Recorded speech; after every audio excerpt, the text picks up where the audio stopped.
যে ভগৱন্ত এই ধৰালৈ কিয় আহে? আমি দশম স্কন্ধৰ কৃষ্ণৰ জীৱন কৰ্মৰাজি যে শুনিলোঁ, ইয়াৰ দ্বাৰা ঈশ্বৰ পৃথিৱীলৈ কিয় আহে বুলি গম পালোঁ? দুষ্টক দমন কৰিবৰ কাৰণে। মধু দৈত্য, মূৰ দৈত্য, কংস, ৰাৱণকে ধৰি দৈত্যবিলাকক সংস্কাৰ কৰি তেওঁ দমন কৰিছিল। এতিয়া আপুনি আমি নামঘৰলৈ সেইকাৰণে আহিব লাগে যে আপোনাৰ আমাৰ দেহ, মন আৰু জীৱনত প্ৰভাৱ পেলোৱা আসুৰিক দৈত্যৰূপী যিবিলাক ৰিপু আছে, বিশেষকৈ 3টা ৰিপুৱে আপোনাক আমাক বিপদত পেলাব। কি ৰিপু বাৰু? মহাপুৰুষে ঘোষাত কৈছে, এ ৰাম এহি সংসাৰত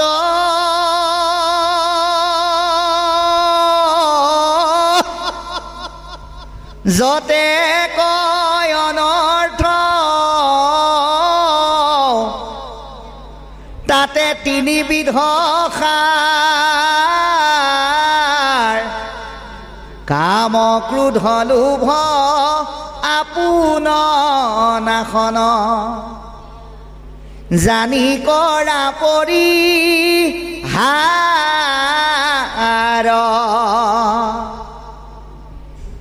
ভগৱন্তই দৈত্যক নিধন কৰাৰ দৰে তেওঁৰ নাম লৈ আমাৰ দেহ মনত সৃষ্টি হোৱা কাম ক্ৰোধ লোভযুক্ত দৈত্যবিলাকক নামৰ দ্বাৰা আমি মষিমূৰ কৰিব লাগে। কাৰণ এই কাৰ্য যদি কৰোঁ ভগৱন্তই আমাক কৃপা কৰিব। কাৰণ তেওঁ কি? ভকতৰ বোলে কল্পতৰু, হৃদয়ত গুৰুৰূপে থাকি ভকতক তেওঁ কৃপা কৰে। ভকতৰ কল্পতৰু বুলি কিয় কৈছে? কল্পতৰু মানে কি? যি বিচাৰে কল্পে কল্পে সমস্তখিনি প্ৰদান কৰে। ভকতে যি বিচাৰে ভগৱন্তই তাকে দিয়ে। কিয় দিয়ে? কাৰণ ভকতে কেতিয়াও নিজৰ কাৰণে নিবিচাৰে। আজি আপোনালোকৰ এই অনুষ্ঠানভাগী 7 দিনীয়া কাৰ্যসূচীৰে যে উদ্যোক্তা মণ্ডলী আমাৰ বৈশ্য বাপকে প্ৰমুখ কৰি বাপাই সমস্তই পাতিছে, ইয়াত কোনেও ভবা নাই যে আমি 7 দিন ভাগৱত পাতি দিয়াৰ পিছত আমাৰ আছাম টাইপৰ ঘৰটো 2 তলা হৈ যাব। কোনেও ভবা নাই আমাৰ এখন গাড়ীৰ পৰা 10খন গাড়ী হৈ যাব। কিহৰ কাৰণে পাতিছে? শুদ্ধ সত্য শান্তি আটাইকেইটাৰ যোগেদি জনকল্যাণ সাধন হ'ব। গতিকে এনেকুৱা আত্মাযুক্ত কল্যাণত যি নিজক অৰিহণা আগবঢ়ায়, তেওঁলোকৰ কৰ্মবিলাকক ভকতীয়া কৰ্ম বুলি কৈছে। আৰু সেই কৰ্মসমূহক ভগৱন্তই কৃপা প্ৰদান কৰে অকৃপণভাৱে, গুৰুৰূপে থাকি। এই কথা আমাক জনালে। তাৰপিছত লিখিছে যে আতি পাতো কিউতৰে যাহাক স্মৰণে, কৰো নমস্কাৰ কোটি কৃষ্ণৰ চৰণে। এতিয়া আপোনালোকে চাব, ভগৱন্তৰ নাম ল'লে কেৱল পুণ্যৱন্তজন যে তৰিব তেনে নহয়, পাপীয়েও তৰিব পাৰে। জুইকুৰা আপুনি জ্বলাই দি আপুনি যদি ভাবে এইকুৰা জুই মই জ্বলাইছোঁ গতিকে মই হাত দিলে নুপুৰিব বুলি যদি আপুনি হাতটো দি দিয়ে, জুয়ে পুৰিবই। জুয়ে নাচায় এইটো আপুনি জ্বলোৱা জুই আপোনাক নুপুৰো বুলি। চোকা দা এখন আপুনি যদি কিনি আনি পেলাই ভাবে মই কিনি অনা দা গতিকে মোৰ গাত মই নিজে ঘপিয়ালে মোক নাকাটে বুলি যদি ভাবি ঘাপ মাৰি দিয়ে, কাটিবই। ঠিক তেনেকৈ এই নাম যেন বহনি কেঞ্চা সুখানো নবাচে, নামেও ঠিক তেনেকৈ জাতি ধৰ্ম বৰ্ণৰ কোনো বিচাৰ নকৰে, সকলোকে উত্তৰণৰ পথ দিয়ে। পাপীজনেও তৰিব পাৰে নামৰ যোগেদি, পুণ্যৱন্তজনেও তৰিব পাৰে, খালি লাগিব ইচ্ছা শক্তি। প্ৰভু পদ পংকজক ধৰি হৃদয়ত, যেন মতে বুজুতিকা ভাষ্যৰ সন্মত।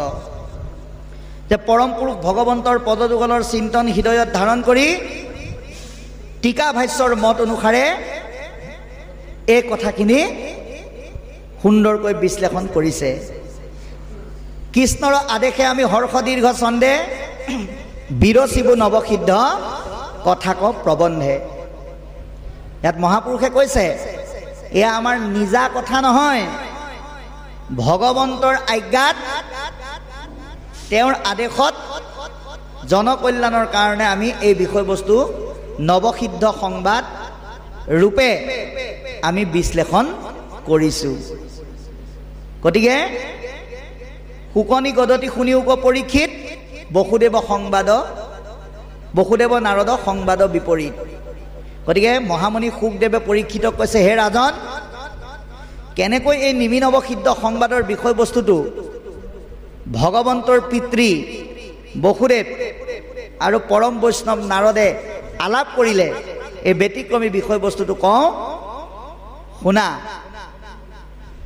গতিকে বৈকুণ্ঠৰ শাস্ত্ৰ এইটো মহাভাগৱত পাইলা পৰীক্ষিতে শুক মুনিৰ মুখত। এয়া বৈকুণ্ঠৰ শাস্ত্ৰ মহামুনি শুকদেৱৰ যোগেদি পৰীক্ষিত ৰজাই পালে। কিমান দিনত পালে বোলে? 7 দিনে শুনি সুখে তৰিলা নিপতি। এতিয়া পৰীক্ষিততকৈ আপুনি আমি ভাগ্যৱান, কাৰণ পৰীক্ষিতৰ 7টা দিন আছিল নিৰ্দিষ্ট সীমাবদ্ধ, কিন্তু আপোনাৰ আমাৰ 7টা দিন সীমাবদ্ধ নহয়।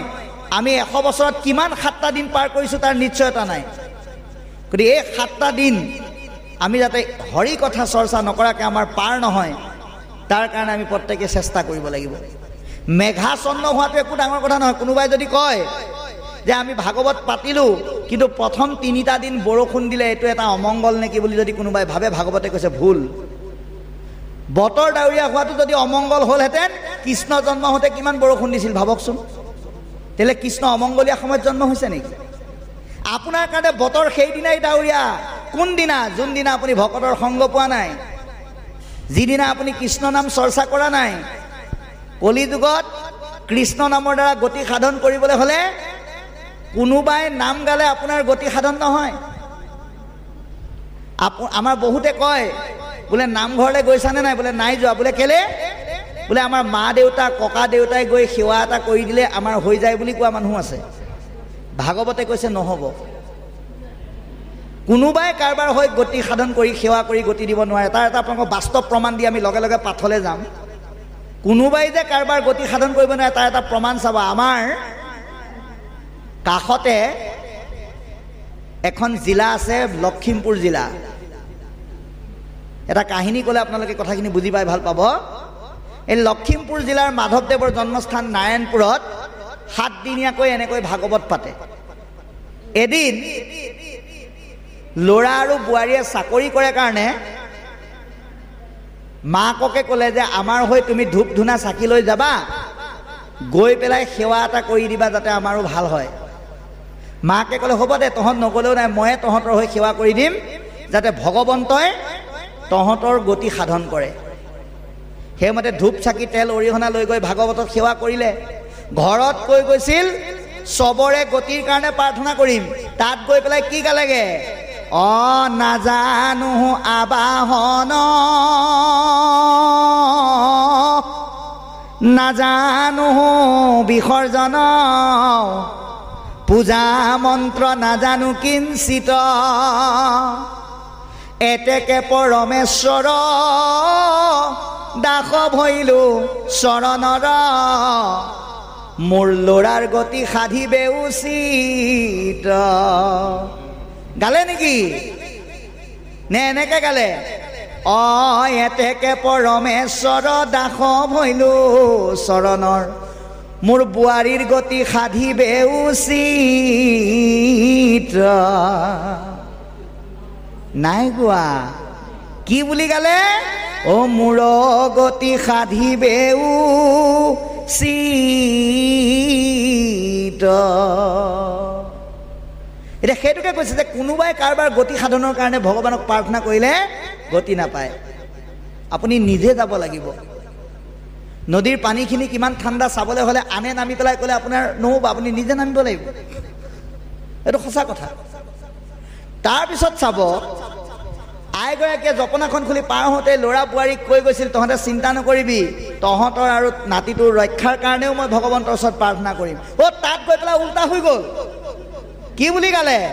হে ৰাম অপৰাধ বিনাশন তজু নাম নাৰায়ণ, জানি নামে পখিলো শৰণে, অয়ান গতি নাহি কে মৰণে, অপৰাধ ক্ষমা কৰি তুমি দয়াশীল হৰি, মোৰ নাতিক ৰক্ষা কৰিও চৰণে।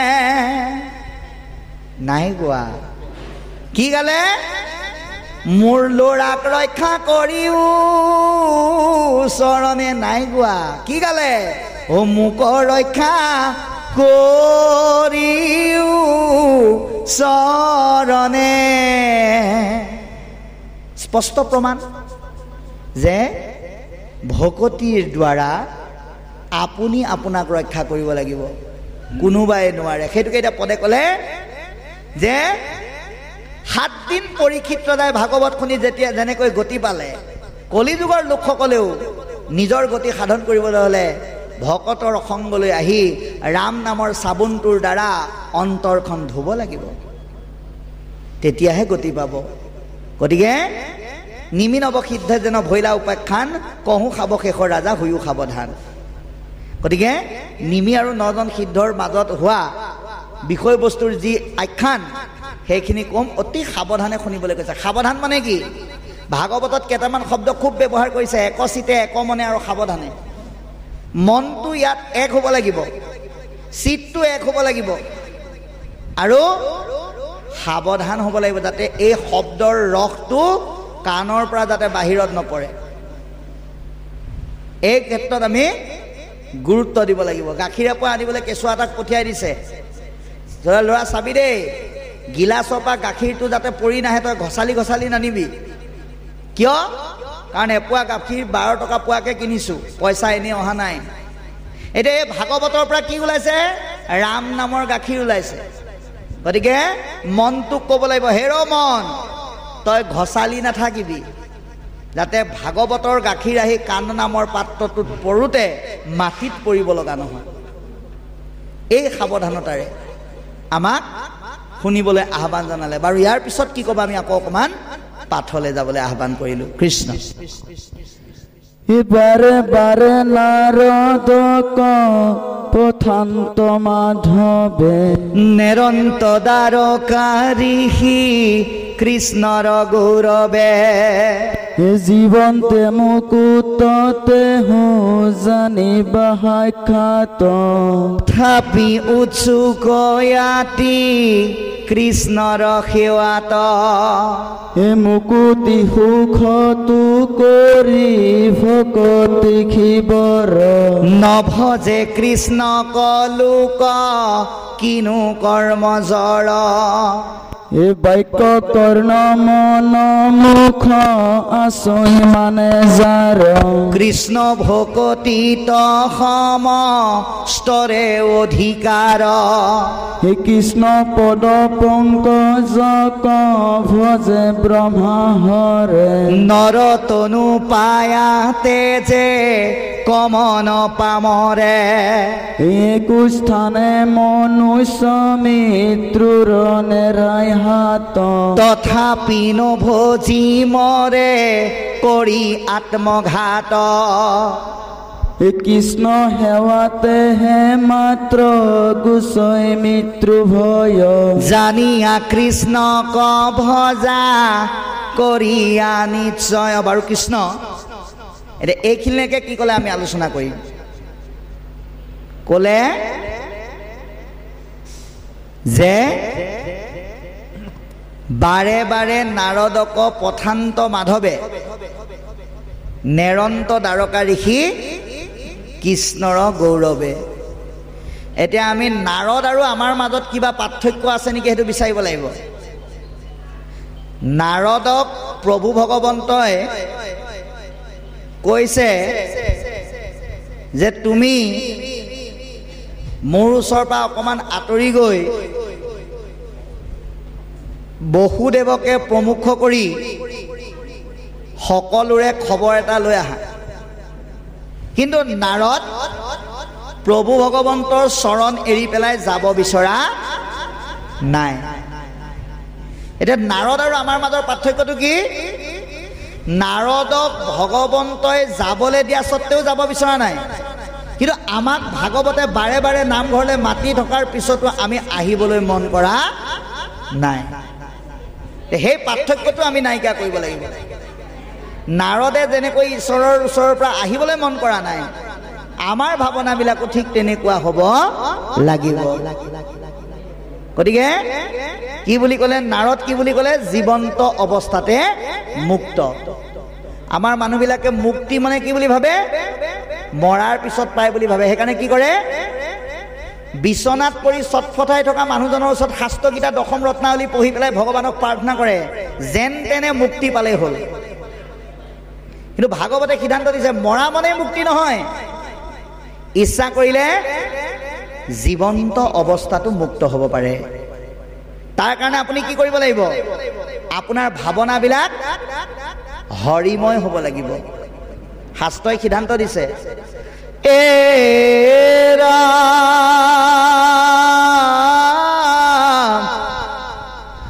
হৰিময় দেখে যিটো সমস্ত জগত, জীৱন্তে মুকুত সিটো অচিৰ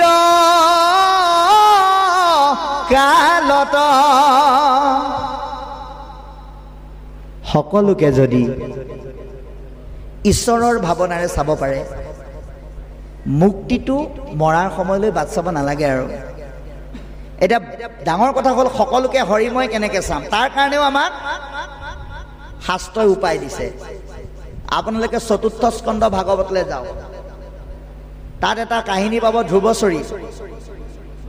যিজন ধ্ৰুৱৰ দেউতাক একেজনেই, কিন্তু মাক আছিল দুগৰাকী, এগৰাকী নিজা মাতৃ, এগৰাকী বৈ মাতৃ।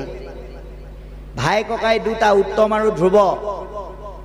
এতিয়া এদিন হৰিময় ভাৱনাটো কেনেকৈ ল'ব লাগে সেইটো চাব। এদিন ধ্ৰুৱই উত্তমক দেউতাকে কোলাত লৈ থকা অৱস্থাত ধ্ৰুৱৰো মন গ'ল কোলাত উঠিবলৈ। গতিকে হাত মেলি যেতিয়া খাটলে বগাই গ'ল, কুৰুচিৰ ভয়ত তেওঁক উত্তানপাত ৰজাই চকুলৈকে নাচালে। লগে লগে কুৰুচিয়ে মাত লগাই পেলাই চত্ত দিলে, বোপা যিহেতুকে তই দুৰ্ভাগাৰ গৰ্ভে জন্ম পাইলি, সেইকাৰণে পিতৃৰকো লাকত পাইলি। তই সতিনীৰ গৰ্ভত জন্মগ্ৰহণ কৰি পেলাই তোৰ দেউতাৰৰ কোলাত বহিবলৈ অহা ইচ্ছাটো তই কোনো কাৰণত পূৰা কৰিব নোৱাৰিবি। যদি তই সঁচাকৈ তোৰ দেউতাৰৰ কোলাত বহিব বিচাৰ, তোক মই এটা চৰ্ত দিছোঁ, তই ঈশ্বৰৰ নাম লৈ পেলাই তই এবাৰ মৰ, তাৰপিছত মোৰ গৰ্ভত জন্মগ্ৰহণ কৰ, তই তেতিয়া দেউতাৰ কোলাত বহিব পাৰিবি। আকাশখন মূৰত ভাঙি পৰিলে যেনেকুৱা হয়, ধ্ৰুৱৰ অন্তৰ তেনেকুৱাকৈ দহি গ'ল। ইমানেই দুখ পালে, মাকক গৈ একোৱেই ক'ব নোৱাৰিলে। লগৰীয়াৰ মুখেৰে সুনীতিয়ে যেতিয়া কথাখিনি শুনিলে, আমাৰ আইসকল সুনীতি সম্পন্ন হ'ব লাগে, সেইকাৰণে শুনাৰ পিছত কিন্তু সুনীতিয়ে সতিনীয়ে কুৰুচিৰ লগত কাজিয়া কৰিবলৈ যোৱা নাই। ধ্ৰুৱক কি বুলি কৈছে? আজিকালি মাতৃ হোৱাহেঁতেন লগত লৈ পেলাই কৈছে, বলচোন বল, তাৰ যেনেকৈ অধিকাৰ আছে তোৰো দেউতাৰ ওপৰত অধিকাৰ আছে, বল। যদি কেনেবাকে নিদিয়ে তেতিয়াহ'লে পিছফালে ওলমি থকা দীঘল চুলি এডালো নাথাকিব বুলি কৈ দিয়ে। কিন্তু সেইটো কোৱা নাই। কি বুলি কৈছে? বোপা, তুমি তোমাৰ এই কথাৰ কাৰণে তোমাৰ মাহীক তুমি দুখ নিদিবা, কাৰণ আজি তোমাৰ মাহীয়ে তোমাক এনেকুৱা এটা উপায় দিছে যিটো আজিলৈকে মই তোমাক দিয়া নাই। কি দিলে? হৰি ভজিবৰ কাৰণে উপায় দিছে। গতিকে তুমি সেইটো কৰ্ম কৰা। বেয়াক ভাললৈ ৰূপান্তৰ কৰি উন্নীত কৰি সৎপুত্ৰ গঠন কৰিবৰ কাৰণে মমতাময় চিন্তাক যি মাতৃয়ে আগবঢ়াব সেয়াই সুনীতি। আৰু সেই ভাৱনাবিলাক যিসকল সন্তানে গ্ৰহণ কৰিব সেয়াই হৈছে হৰিময় ভাৱনা। সেই ভাৱনাক জীৱনৰ ব্ৰত হিচাপে যিজনে পালন কৰিব তেওঁ মুক্তি পাবৰ কাৰণে কেতিয়াও মৰাৰ সময়লৈ বাট চাব নালাগে। ইয়াৰ প্ৰমাণ এতিয়া পাঠে আমাক কাৰ যোগেদি দিলে? নাৰদৰ যোগেদি দিলে। গতিকে আমি হৰিময় ভাৱনাটো প্ৰত্যেকেই ল'ব লাগিব। সেইকাৰণে কৈছে, মুকুতি সুখকো কৰি ভকতি সেবৰ, নভজে কৃষ্ণক লোক কিনো কৰ্মজৰ। ভকতে আশালৈ ভকতি নকৰে, মুকুতি বিচাৰি ভকতে কেতিয়াও ভক্তি নকৰে। কিন্তু ভগৱন্ত ইমানেই দয়ালু, মুকুতি নিবিচাৰিলেও ভকতক ভগৱন্তই মুক্তিটো উক যাচি দিয়ে বুলি কৈছে, যাচি পেলাই দিয়ে। গতিকে আমি নিস্বাৰ্থভাৱে পৰম পুৰুষ ভগৱন্তক ভক্তি কৰিব পৰা প্ৰণালীটো দি থোৱাৰ পিছতো যদি আমি নভজোঁ তেতিয়াহ'লে কৰ্মবন্ধনৰ জড়তাত আমি পৰি আছোঁ বুলি ভাবিব লাগিব।